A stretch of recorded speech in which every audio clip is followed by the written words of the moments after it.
హైదరాబాద్లోని రవీంద్ర భారతిలో ప్రజాపాలనలో కొలువుల పండుగ కార్యక్రమంలో సీఎం రేవంత్ రెడ్డి పాల్గొన్నారు. కారుణ్య నియామకాలు క్రమం తప్పకుండా చేపట్టాల్సిన బాధ్యత ప్రభుత్వాంది అని స్పష్టం చేశారు. కారుణ్య నియామకాలు చేపట్టకపోవడం వల్ల చాలా మంది 10 ఏళ్ల సమయాన్ని నష్టపోయారని విమర్శించారు ఆయన. జాబ్ క్యాలెండర్తో పాటు కారుణ్య నియామకాలు కూడా ఇవ్వాల్సిందేనని అన్నారు. తెలంగాణ ఉద్యమంలో నిరుద్యోగుల పాత్ర మరువలేందని ఆయన గుర్తు చేశారు.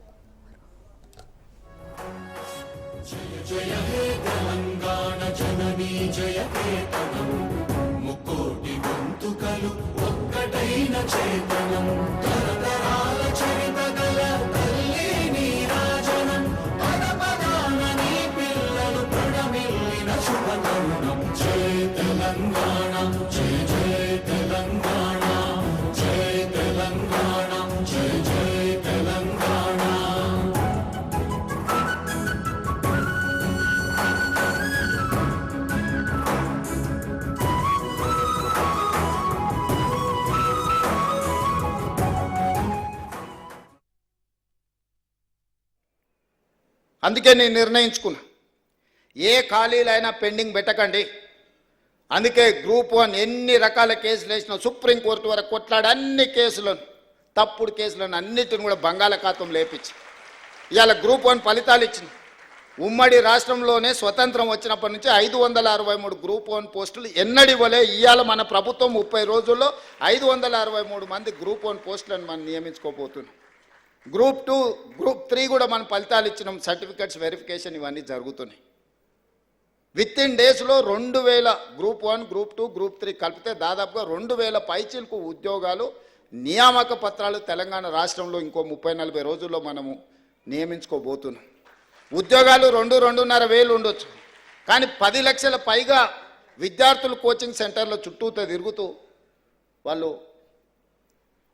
ఊరు నుంచి తల్లిదండ్రుల దగ్గరికి వెళ్ళి ఉద్యోగం వచ్చిందానో రాలేదానో చెప్పుకోలేని పరిస్థితుల్లో కొట్టుమిట్టాడుతుంటే ఈరోజు ఒక శాశ్వత పరిష్కారం చూపించే ప్రయత్నం చేయాలి. అందుకే నేను ఇవాళ తెలంగాణ వ్యాప్తంగా పంటలు ఎండిపోతున్నాయంటే అది కాలం తెచ్చిన కరువు కాదు, కాంగ్రెస్ తీసుకొచ్చిన కరువు అని బీఆర్ఎస్ వర్కింగ్ ప్రెసిడెంట్ కేటీఆర్ ధ్వజమెత్తారు. రేవంత్ రెడ్డి పాపమే రైతన్నకు శాపంలా మారిందన్నారు. ఢిల్లీకి మూటలు పంపడం, పదవి కాపాడుకోవటం తప్ప రేవంత్ చేసిందేమీ లేదంటూ విమర్శలు చేశారు.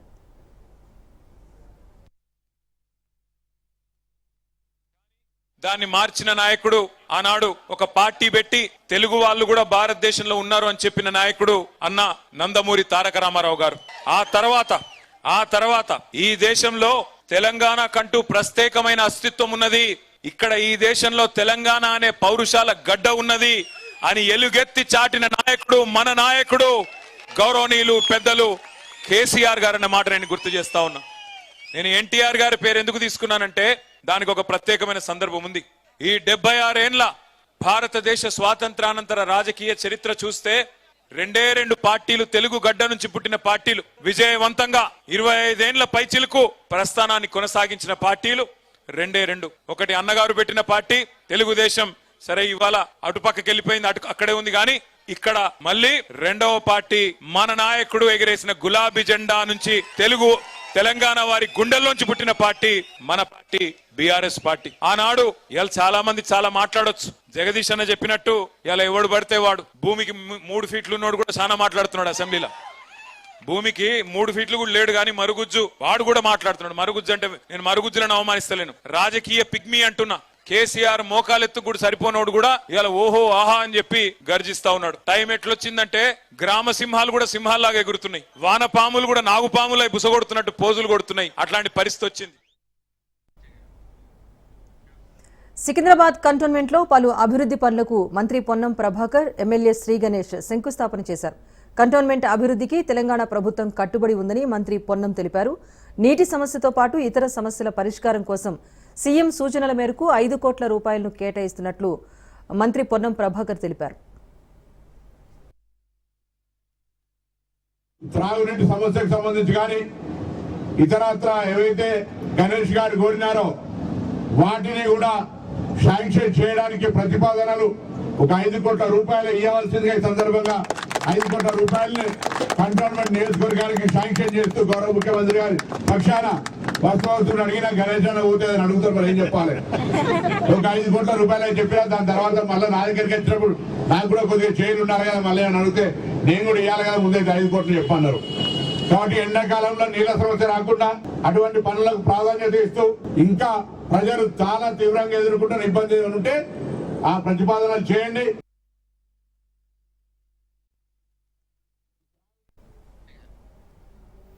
నలభై ఏళ్ల ప్రజా జీవితంలో ప్రగతిశీల బడ్జెట్ను చూశానని ఎమ్మెల్సీ జీవన్ రెడ్డి అన్నారు. తెలంగాణ బడ్జెట్ దేశానికి ఆదర్శంగా ఉందని కొనియాడారు. ఆర్థిక ఇబ్బందులను అధిగమించి బడ్జెట్ను రూపొందించారని, ఎన్నికల వాగ్దానాలను కాకుండా ప్రజల సంక్షేమాన్ని దృష్టిలో పెట్టుకుని బడ్జెట్ ఉందన్నారు. ఇక బీఆర్ఎస్ నుంచి 7 లక్షల కోట్ల అప్పు వారసత్వంగా వచ్చిందని, గత ప్రభుత్వం అమలు చేసిన ఏ ఒక్క కార్యక్రమమైనా తమ ప్రభుత్వం నిలిపివేసిందా అంటూ ప్రశ్నించారు. 2 schemes are pending. Only 2 schemes are pending. Yet to take up. Pending does mean yet to take up. ఒకటి ఆడబిడ్డలకు 2500 రూపాయలు ఏదైతే కల్పిస్తామని చెప్పి భావించడం జరిగిందో, that one scheme is yet to take up. I do admit. The other programme pension ఏదైతే ఉందో 2000 నుండి 4000 రూపాయలు పెంచాలని చెప్పి భావించింది. ఈ 2 schemes we are yet to take up. The other schemes మేము మొత్తం 6 గ్యారంటీస్లో పేర్కొన్నటువంటి అంశాలు ఒక్కొక్కటి నేను మీకు వివరిస్తా. ఇవాళ మేము మహాలక్ష్మిలో free travel in RTC buses అన్నమే. ఆడబిడ్డలకి ఏదైతుందో ఉచిత రవాణా సౌకర్యం కల్పించాలని చెప్పి భావించినాం. మీరు ఆలోచించలే.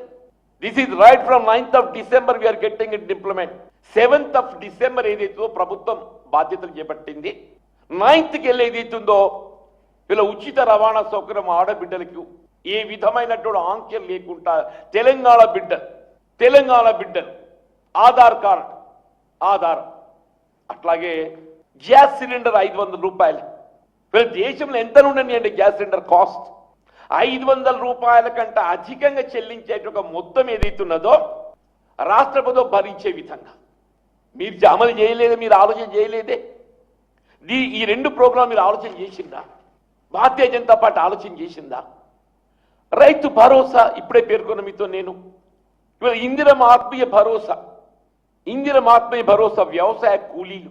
ఎన్నడైనా మీరు వ్యవసాయ కూలీలను ఆదుకోవాలి, వారికి ఏదైనా కార్యక్రమం సంక్షేమక్రమం అమలు చేపట్టాలి, వారికి ఒక భరోసా ఇవ్వాలని ఆలోచించిందా?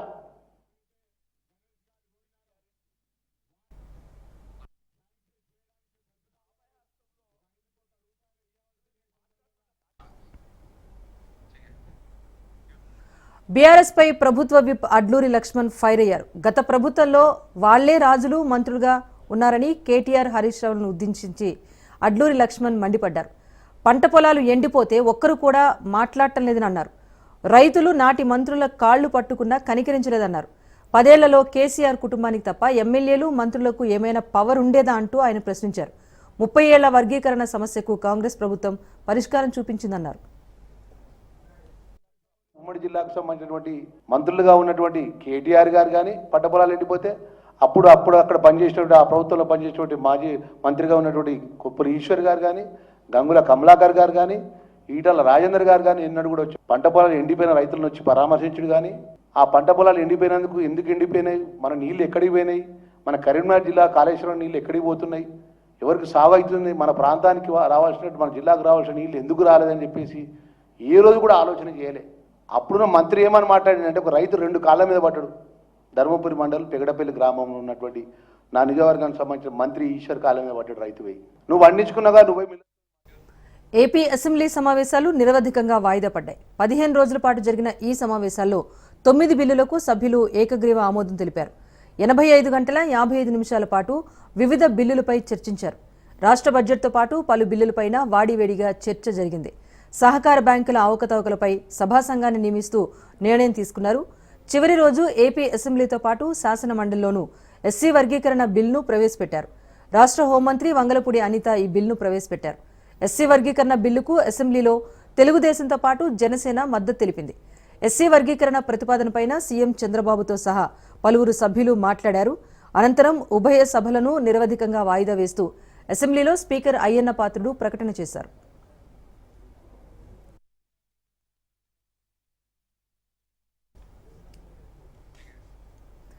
వర్గీకరణ విషయంలో ఇచ్చిన మాట నిలబెట్టుకున్నామని సీఎం చంద్రబాబు అన్నారు. ఎస్సీ వర్గీకరణపై అసెంబ్లీలో చర్చ జరిగింది.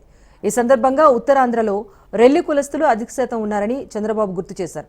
అసమానతలపై ఇంకా పోరాటం చేయాల్సిందన్నారు. సామాజిక న్యాయానికి కట్టుబడి ఉన్నామని స్పష్టం చేశారు. వర్గీకరణపై ఇచ్చిన మాట నిలబెట్టుకున్నామన్నారు. 2026లో జనగణన జరుగుతుందని, జనగణన తర్వాత జిల్లాల వారీగా కేటగిరీల విభజన ఉంటుందన్నారు. ABCD కేటగిరీల కోసం 1996లో కమిటీ వేశామని సీఎం చంద్రబాబు నాయుడు గుర్తు చేశారు. ఎనికి లాగేసే పరిస్థితి వస్తుంది. ఇప్పుడు మనం ఒకసారి ఆలోచించిన దిశ, స్వాతంత్రం వచ్చింది, 70 సంవత్సరాల పైన పూర్తి చేసుకున్నాం. నేను మళ్ళా చూస్తే 2047కి 100 సంవత్సరాలు పూర్తి చేసుకోబోతున్నాం. ఇంకా కూడా ఆర్థికంగా, రాజకీయంగా, సామాజికంగా అసమానతలపైన పోరాడే పరిస్థితి వస్తూ ఉంది. క్యాబినెట్లో కూడా ఒక నిర్ణయం చేశాం. నిర్ణయం చేసిన దాని వెనకాల దిశ, ఎన్నికలప్పుడు కూడా ఎన్డీఏ కూటమి వర్గీకరణకు కట్టుబడి ఉందని చాలా స్పష్టంగా చెప్పాం. చెప్పిన మాట ఈరోజు నిలబెట్టుకోవడానికి ఆ బిల్లింగ్ సమైక్య ఆంధ్రప్రదేశ్లో ఉన్నప్పుడు కొన్ని రోజులు వాళ్ళు ఎస్సీలో ఉండడం, తర్వాత ఇది రావడం అన్నీ జరిగాయి. నేను కూడా అది ఎక్స్ప్లెయిన్ చేసి ఒక తీర్మానం చేసి కేంద్ర ఎస్సీ వర్గీకరణ ఇంత దాకా వచ్చింది అంటే మందకృష్ణ మాదిగ, సీఎం చంద్రబాబే కారణమన్నారు డిప్యూటీ సీఎం పవన్ కళ్యాణ్.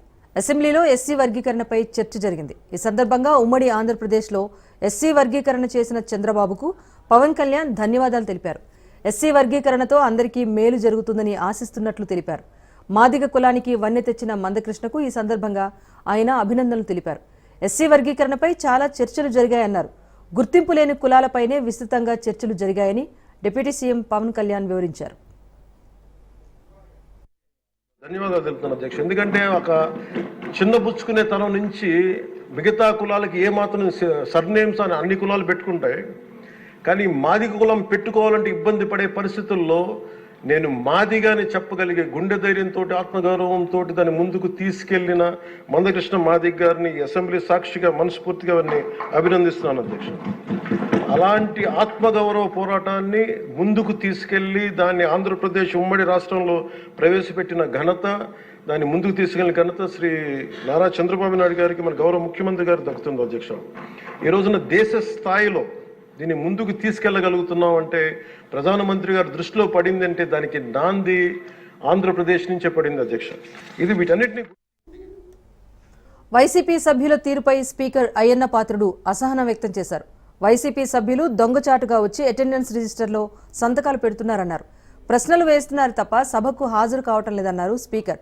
దొంగచాటుగా వచ్చి సంతకాలు పెట్టి వెళ్లిపోవడం ఏంటని నిలదీశారు. సంతకాలు పెట్టిన వైసీపీ సభ్యులు తనకు సభలో కనిపించలేదన్నారు. ఎన్నికైన సభ్యులు గర్వంగా సభకు రావాలని స్పీకర్ సూచించారు. మీరు చూస్తూనే ఉన్నారు, ప్రశ్నలు వస్తున్నాయి, వాళ్ళు సభలోకి రావట్లేదు. ఈ కారణంగా సభలో ఎవరో ఒకరి ద్వారా మరో 2 ప్రశ్నలు అడిగే అవకాశం కోల్పోతున్నారు. ఇది చాలా దురదృష్టకరం. సభకు ఎన్నికైన గౌరవ సభ్యులు అగౌరవంగా సభకు రావాలి ఎన్నుకున్నారు మిమ్మల్ని. సభలోకి వెళ్లి మా సమస్య మాట్లాడమని సభకు రావాలి. ఎవరికి కనిపించకుండా వచ్చి సభ్యులు హాజరు పట్టికలో సంతకాలు చేసి వెళ్ళిపోతున్నారండి. దొంగల్లాగా వచ్చి, మీరు గౌరవ సభ్యులే, ప్రజలు ఎన్నుకున్నారు, మీరు ఎమ్మెల్యేస్, దొంగల్లాగా వచ్చి సంతకాలు పెట్టవలసిన అవసరం ఇచ్చింది కర్మ. ఎమ్మెల్యేగా గౌరవప్రదమైన దీంట్లో ఉండి హాజరు పట్టికలో సంతకం చేసి సభకు ఆ మొహం చాటేయడం వారికి గౌరవాన్ని తగ్గించిందే తప్ప పెంచదని చెప్పి నా తాలూకు అభిప్రాయం. వీరిలో ముఖ్యంగా నా దృష్టికి వచ్చింది వై బాలనాగరెడ్డి గారు, తాటిపర్తి చంద్రశేఖర్ గారు, రేగం లింగం గారు, మత్స్యలింగం గారు, విరూపాక్ష గారు, మత్స్యరాస. గత వైసీపీ పాలనలో భారీగా ప్రాయోజిత పథకాల నిధులు దుర్వినియోగమయ్యాయని మంత్రి పయ్యావుల కేశవ్ ఆరోపించారు. గతంలో కేంద్రం ఇచ్చిన నిధుల్లో 4,300 కోట్లు దారి మళ్లించారని వెల్లడించారు. వైసీపీ ప్రభుత్వ నిర్వాకంతో ప్రత్యక్షంగా కన్నా పరోక్షంగా ఎక్కువ నష్టం వాటిల్లిందని విమర్శించారు. రాష్ట్ర వాటా నిధులు ఇవ్వనందుకు కేంద్రం 300 కోట్ల మేర జరిమానా వేసిందని ఆయన తెలిపారు. 50 కోట్ల సెంటర్ షేర్ ని డైవర్ట్ చేయడం జరిగింది అధ్యక్ష. మనం స్కీమ్ ని రివైవ్ చేయడానికి ఇవాళ ఏమంటే ఆ 4,000 రూపాయలు కూడా వీళ్ళు వాడేశారు అధ్యక్ష. వాడేసినప్పుడు ఆ 4,000 చెల్లించాల్సి వచ్చింది, మళ్ళీ అదనంగా రాష్ట్రం షేరు చెల్లించాల్సి వచ్చింది. రాష్ట్రానికి అసలే ఫైనాన్షియల్ స్ట్రెస్లో ఉన్నటువంటి పరిస్థితుల్లో ఒక స్కీమ్ని రివైవ్ చేయడానికి చాలా ఇబ్బంది పడాల్సి వచ్చింది అన్నటువంటి విషయాన్ని తమరి ద్వారా సభ్యుల దృష్టికి తీసుకొస్తున్నాం, ప్రజల దృష్టికి కూడా తీసుకెళ్లదలుచుకున్నాం అధ్యక్ష. కేంద్ర ప్రాయోజిత పథకం ఆంధ్రప్రదేశ్ శాసన మండలిలో రాష్ట్రంలో దేవాలయాల నిర్వహణకు సంబంధించిన ప్రశ్నలను ఎమ్మెల్యేలు భూమిరెడ్డి రామ్గోపాల్ రెడ్డి, బి తిరుమల నాయుడు సంధించారు. ప్రైవేట్ వ్యక్తులు, సంస్థలు నిర్వహించే దేవాలయాల వివరాల గురించి ప్రశ్నించారు. ప్రైవేట్ వ్యక్తులు, ప్రైవేట్ సంస్థలు నిర్వహించే దేవాలయాల జాబితాను దేవాదాయ శాఖ నిర్వహించదని మంత్రి ఆనం రామనారాయణ రెడ్డి స్పష్టం చేశారు. సర్వశ్రేయ నిధి ద్వారా 88 ప్రైవేట్ దేవాలయాలకు 27.59 కోట్ల రూపాయల మొత్తాన్ని ఖర్చు చేయటమైందని ఆయన తెలిపారు. కోటి రూపాయల ఆర్థిక సహాయం ఉన్న దేవాలయాలను ప్రభుత్వ పరిరక్షణలోకి తీసుకురావాలనే ప్రతిపాదన ప్రస్తుతం లేదని మంత్రి ఆనం స్పష్టం చేశారు. గత వైసీపీ పాలనలో దాదాపు 40 దేవాలయాలకు సీజీఎఫ్ నుంచి నిధులను కేవలం పులివెందుల నియోజకవర్గానికి తరలించారని మంత్రి ఆనం ఆరోపించారు. దేవాలయ పరిరక్షణకు కూటమి ప్రభుత్వం కట్టుబడి ఉందన్నారు.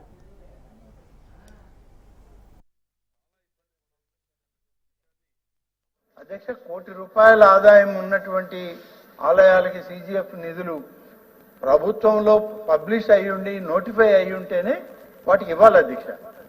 ఏ నోటిఫికేషన్ పబ్లికేషన్ లేని వాటికి ఎంత మొత్తం ఖర్చు చేశారు, అవి కూడా కొన్ని వాళ్ళకి ఇష్టారీతిన మంజూరు చేయడం అనేది జరిగిందనేది వాస్తవం అధ్యక్ష. తప్పనిసరిగా కోటి రూపాయల ఆదాయం ఉన్నటువంటి ఆలయాలకు కానీ సీజీఎఫ్ నిధులు కానీ ఇస్తే తప్పకుండా ప్రభుత్వ సూపర్విజన్ ఉంటుంది అధ్యక్ష.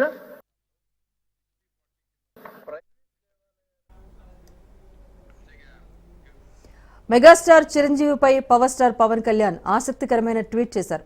మీకు తమ్ముడిగా పుట్టినందుకు గర్వంగా ఉందన్నారు పవన్. చిరంజీవిని హౌస్ ఆఫ్ కామన్స్ యూకే పార్లమెంట్లో ఘనంగా సత్కరించారు. సినీ సేవా రంగాల్లో చేసిన విశిష్టమైన కృషికి గాను చిరంజీవికి జీవిత సాఫల్య పురస్కారం లభించింది.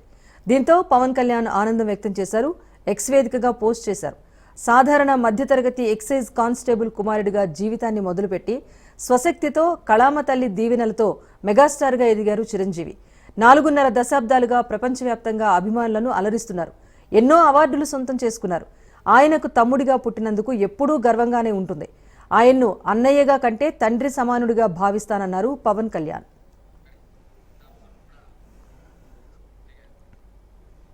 ఏపీ లెజిస్లేటర్స్ స్పోర్ట్స్ మీట్ ముగింపు కార్యక్రమంలో CM Chandrababu, deputy CM Pawan Kalyan పాల్గొన్నారు. లెజిస్లేటర్స్ స్పోర్ట్స్ మీట్ ముగింపు కార్యక్రమంలో కళాకారులు పలు కళాకృతులను ప్రదర్శించారు. సాంస్కృతిక కార్యక్రమాల్లో ఎమ్మెల్యే, ఎమ్మెల్సీలు పాల్పంచుకున్నారు. ఇక దుర్యోధనుడి గెటప్లో ఆకట్టుకున్నారు రఘురామకృష్ణరాజు. అటు బాలచంద్రుడిగా కందుల దుర్గేష్ అదరగొట్టారు. ముఖ్యంగా ఈ కార్యక్రమంలో నాటక సన్నివేశాలను చూసి సీఎం, డిప్యూటీ సీఎం పడి నవ్వుకున్నారు. అనంతరం రఘురామకృష్ణరాజు, కందుల దుర్గేష్ను సీఎం, డిప్యూటీ సీఎం అభినందించారు. ఇదిలా ఉండగా శాప్ ఆధ్వర్యంలో ఈ క్రీడా పోటీలు నిర్వహించారు. ఈ ఖర్చును ప్రభుత్వమే భరిస్తుంది. ఎమ్మెల్యే, ఎమ్మెల్సీలు మొత్తంగా 13 రకాల ఆటల పోటీల్లో పాల్గొన్నారు.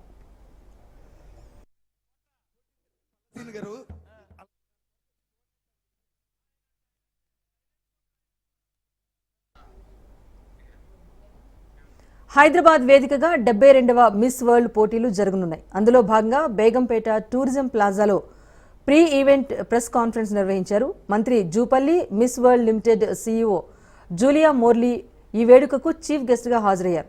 2024 ప్రపంచ సుందరి క్రిస్టినా పిస్గోవా ఈ ప్రోగ్రాంలో పాల్గొన్నారు. ఈ సందర్భంగా నమస్తే ఇండియాతో క్రిస్టినా పిస్గోవా ప్రసంగాన్ని మొదలుపెట్టారు. తెలంగాణలోని దేవాలయాల గురించి ఆమె మాట్లాడారు. తమ కోసం ఇన్ని ఏర్పాట్లు చేసినందుకు ధన్యవాదాలు తెలిపారు. ఇండియా గొప్ప ప్రదేశమని చెప్పుకొచ్చారు. 2024 మిస్ వరల్డ్గా తన ప్రస్థానం ఇండియాతో మొదలైందని చెప్పుకొచ్చారు. అలాగే ఇండియా మనకు చాలా నేర్పిస్తుందని, ప్రతి విషయంలో స్ఫూర్తినిస్తుందని అన్నారు. అంతేకాకుండా తెలంగాణలో చాలా దేవాలయాలను సందర్శించారని, ఇక్కడి దేవాలయాలు గొప్ప విలువలను నేర్పుతాయన్నారు.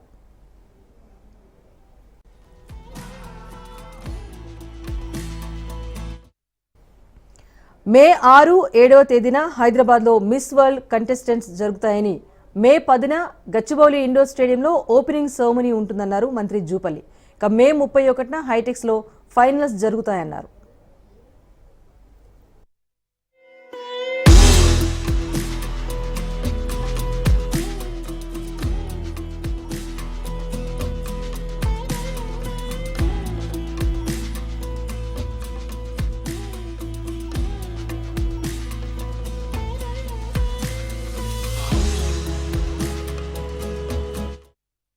say just at the beginning, I'm absolutely speechless by the beautiful welcome you just prepared for us. It's really showing that India has a lot to offer, and you know, India has such a special place, not only in my heart, but as well in my journey. Because you may know that last year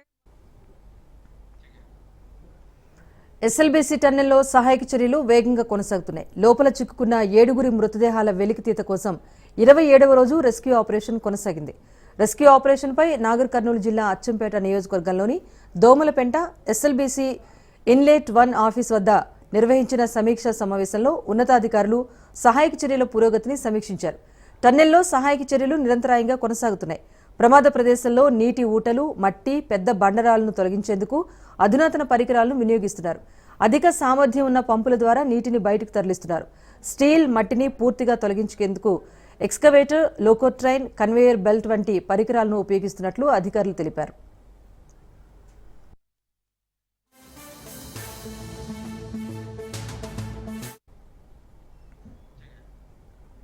మాజీ మంత్రి BRS MLA Harish రావుకు హైకోర్టులో ఊరట లభించింది. Phone tapping కేసులో పంజగుట్ట పోలీసులు ఆయనపై నమోదు చేసిన ఎఫ్ఐఆర్ను ఉన్నత న్యాయస్థానం కొట్టివేసింది.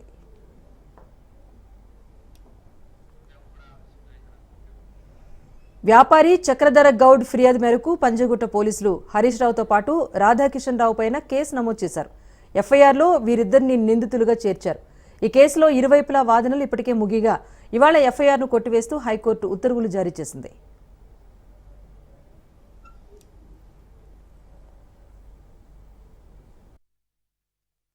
రాష్ట్ర హైకోర్టులో హరీష్ రావు గారి పైన వేసిన పంజాగుట్ట పోలీసులో నమోదు చేసిన కేసును ఈరోజు కొట్టివేయడం జరిగింది. ఎందుకంటే ఆ కేసులో ఎక్కడ కూడా ఆ సెక్షన్లు అట్రాక్ట్ కావని చెప్పి బీజేపీ ఎమ్మెల్యే రాజాసింగ్కు నోటీసులు అంతే. రాజాసింగ్కు మంగళహాట్ పోలీసులు నోటీసులు జారీ చేశారు. సెక్యూరిటీ లేకుండా బయటకు వెళ్లొద్దని రాజాసింగ్ను అలర్ట్ చేశారు. బుల్లెట్ ప్రూఫ్ కార్ 1+4 సెక్యూరిటీతోనే బయటకు వెళ్లాలని రాజాసింగ్కు సూచించారు పోలీసులు. బెదిరింపు కాల్స్ నేపథ్యంలో అప్రమత్తంగా ఉండాలని నోటీసుల్లో పేర్కొన్నారు. అలాగే బుల్లెట్ ప్రూఫ్ వాహనం వాడాలని రాజాసింగ్కు మంగళహాట్ పోలీసులు సూచించారు.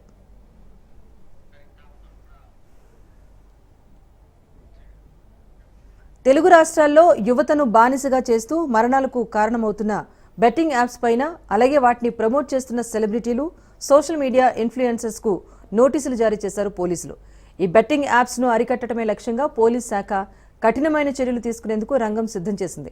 ఇప్పటికే పలువురు సోషల్ మీడియా ఇన్ఫ్లుయెన్సర్స్గా పేరుగాంచిన పలువురు బెట్టింగ్ యాప్ ప్రమోటర్స్కు పోలీసులు నోటీసులు జారీ చేశారు. సోషల్ మీడియా ఇన్ఫ్లుయెన్సర్స్లను 2 రోజుల క్రితమే పంజగుట్ట పోలీస్ స్టేషన్లో హాజరు కావాలని ఆదేశించగా పలువురు యూట్యూబర్స్ వెళ్లకపోగా దుబాయ్ లాంటి విదేశాల్లో తలదాచుకుంటున్నట్టుగా తెలుస్తోంది.